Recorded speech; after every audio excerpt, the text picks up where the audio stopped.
Shortly after the news was released, Tebow tweeted this. I would like to thank Mr. Kraft, Coach Belichick, Coach McDaniels, and the entire Patriots organization for giving me the opportunity to be part of such a classy organization. I pray for nothing but the best for you all. I will remain in relentless pursuit of continuing my lifelong dream of being an NFL quarterback.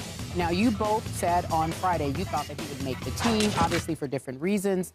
Skip, I'll start with you first. Were you surprised when they let him go? I was stunned. And Stephen A., I was dead wrong about him making this football team. I thought Bill Belichick would keep Tim Tebow for his intangible presence and his playmaking, and because I watched every snap that Ryan Mallett took in the preseason, and I didn't think he was a whole lot better than Tim Tebow was, and Tim often stunk it up when he was in the pro-style offense. So I was wrong about that. I was also skeptical going into the preseason that Tebow would have any chance to make this team because I couldn't see where he would fit until the first preseason game. And as I told you, they unveiled their Tebow package. They came out in a spread option offense just like Denver with LeGarrette Blount as his Willis McGahee.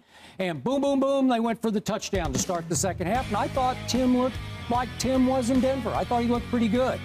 Second preseason game, fourth preseason game, they stuck him in the Brady conventional drop-back offense, the pocket passing offense, and I thought he was mostly awful, and I agree with you. It looked like he had actually regressed until the very end of the fourth preseason game when he did lead them on a comeback against what was left of the New York Giants. Might have been the fourth string by that point. So, in the end, Bill Belichick has always been a two-quarterback coach and two only. Is there an outside shot Belichick would bring Tebow back if necessary because he has been known to do said things with players that he has cut? Maybe, but it's a long shot. And so now we're left with, would anybody else claim him? I sincerely doubt it, because once Bill Belichick cuts you, I think you stay cut. So I think this just could be it for Tim Tebow in the NFL. Wow. Okay. Well, first of all, let's be clear about something. Tim Tebow got exactly what he deserved. You go 11 for 30 in the preseason for 145 yards. You complete just 36.7% of your passes. Out of 115 individuals who threw passes, he ranked 112th. This dude did not deserve to make this team. But let's get specific as to why that is. The time has arrived for us to stop putting qualifiers out there. And I'm not saying you're guilty of this, because you've been dogmatic about your position about him as a football player, and I can respect that. But in all seriousness, the time for qualifiers have come to an end. This happened because of Tim Tebow, not just because of his ineptitude as a passer. It's because of his insistence that I'm interested in being nothing but a passer. I want to play quarterback for the NFL. Now, most other individuals could have aspirations to play the quarterback position, but sit there and say, I'm willing to be on any team. I'm willing to do whatever it takes to help the team win, and sort of finagle their way into that position. You know I want to play quarterback. You know I want to do this. I'd ask that you continue to work with me so you help me improve so I can ultimately be that quarterback that there's no doubt that I could contribute on this level. But no, that's not Tim Tebow. What Tim Tebow wanted to do was be very dogmatic in his approach that I want to be an NFL quarterback. It's like all or nothing proposition. Well, the NFL doesn't have to capitulate to that. They did 2 years ago, not when he produced 7-4 record, won a playoff game against the Pittsburgh Steelers. I'm not talking about that. I'm talking about what led to him getting the opportunity. Yeah, other individuals like the Brady Quinns of the world and others clearly didn't show up and produce, and that set the stage for Tim Tebow to ultimately get that opportunity. But Skip Bayless, I never paid attention to a fourth stringer in my life until Skip Bayless came in front of my face and said to me, Tim Tebow's a fourth stringer. And then somehow, some way, he's going to elevate himself. Clearly, that was a popularity contest that worked in his favor because you had a bunch of people on the right, not you, because, again, your thing was football, but there were people that had aspirations for Tim Tebow to be in that position, okay, that was for non-football reasons, and they just built momentum that ultimately forced the Denver Broncos' hands. He made the most of his opportunity. Despite the fact that I think he's still his non-throwing self, he still went 7-4. But after that, he got sabotaged by the Jets where he threw just 8 passes last year. That was the beginning of the end, all right? And then this year, nobody would look at him okay? And then when they finally looked at him, who was it that looked at him?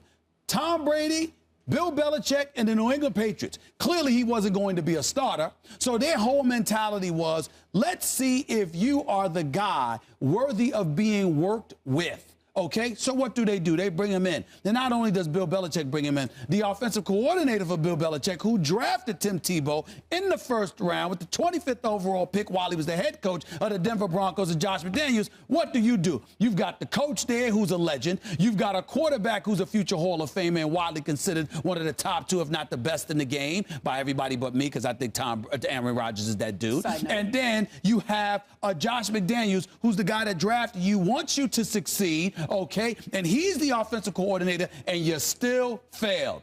In the end, enough of he's a nice guy, he's a wonderful person, we all know this. We all know it. In the end, can you throw the football? Tim Tebow has the it factor. Tim Tebow was born to play the game of football. Wasn't good enough for him. I want to be a quarterback. Well, guess what? You want to be a quarterback, and you weren't good enough. And as I forgot who it was that was quoted as saying this, I think it was the quarterback guru. We interviewed him on the show one time. No, different one. It's a different one, not the one from California. Clarkson, not Tom House. Got you, okay. Right, okay? Clarkson says he needs to go to the CFL. Well, who said that months ago? That would be me. I've been saying this for a long time. You and about 1,000 others. Yes, well, I don't recall 1,000. You just remember what you said. I remember what I said, and I'm telling you that's what it is. Skip, he's not an NFL passer. Okay. Let's get back to your premise here. Yes, sir. That he should have given in from the start and agreed to play tight end or H-back or punt protector or whatever else. Just say I want to be on a team. Okay. I don't think he's talented enough to play tight end. I don't think he's fast enough to play running back. I'm sorry, I'm not buying any of that. Okay. He wanted to play quarterback because he's one of the better passers who ever played college football. And he did win a Heisman Trophy, and he did take over the second half of the national championship game against my Oklahoma Sooners. Okay. So he had pedigree in college football. And we even had our Lou Holtz, for whom I have a lot of respect, say he would think about taking him with the first overall pick. I didn't go nearly that far. I said, all I know is this kid will never make a Pro Bowl, but he can win games in the National Football League as a starting quarterback because of all this package of the greatest package of intangibles I've ever seen. But you have to put him in the spread option. You have to let him run with a little bit and have the threat of the run versus the pass. It's the only way he can survive. He can win games that way. Sure. So he got an opportunity late in his rookie year. By the way, he went in the bottom of the first round where I said I would take him, 25th overall pick. And against Houston at home, this is late in his rookie year, he threw for 320 yards in an NFL game and brought them back miraculously to a second half 24-23 comeback. So then, as you say, they fall to 1-4, and maybe it was the right wing. I don't know how you want to just whatever it was in Denver. There's an outcry. Give Tebow a chance, mainly because they were pathetic with Kyle Orton at quarterback, or if you want to throw Brady Quinn in there. So he gets his chance, and he did exactly what I said he would do. He won games. So he won them unconventionally, although he threw the heck out of it against Tom Brady and Bill Belichick in that game at Denver. And you know what happened in the playoff game? Again, did he win games? That's all I'm saying. Yeah. But see, and you and I are diametrically opposed in that regard. See, to me, you can show up in the fourth quarter. You can show up in the last 5 minutes of the fourth quarter, and you can do what Tim Tebow has done. You can go up against the Kansas City Chiefs and complete 2 passes the entire game, but one of them was obviously a touchdown, and that obviously helped you immensely. I get that. But last time I checked, you got a 53-man roster, you got 46 players, you got a defense on the other side of the ball that long before Tim Tebow showed up in the last 5 minutes of a game, okay, they had to spend the first 55 minutes holding on for dear life because of what he couldn't do efficiently and effectively. So when you sit there and you say that Tim Tebow won or all he does is win games, I'm sitting there going like this. Well, why are we talking about any other position then? Because I'm looking at it from the perspective. It's just like the other night during the preseason game.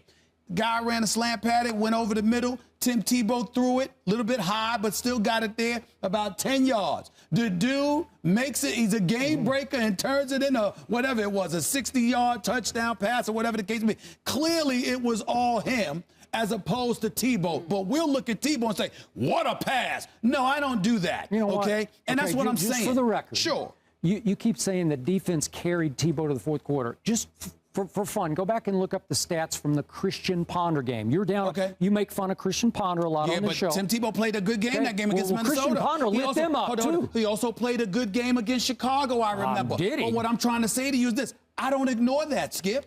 I recognize the fact that he did those things. But what I'm trying to say to you is that when you can sit here and tell me that Tim Tebow won a football game where he only completed 2 passes, we got a problem. Here's the point. Did Tim Tebow win games in the National Football League? Sure. Yes, he did. Sure. So if he'd never won a game in the NFL, I just back off and say, you got me on this one. He just couldn't cut it in the NFL. He did cut it in the NFL.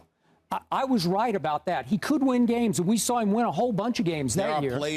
There are players in this league, Skip, who have won games one year. Vince Young went 31-19 as a starter. Those are multiple seasons, not just one. Yeah. We don't mind forgetting about him. How come we can't forget about Tim Tebow? He can't throw.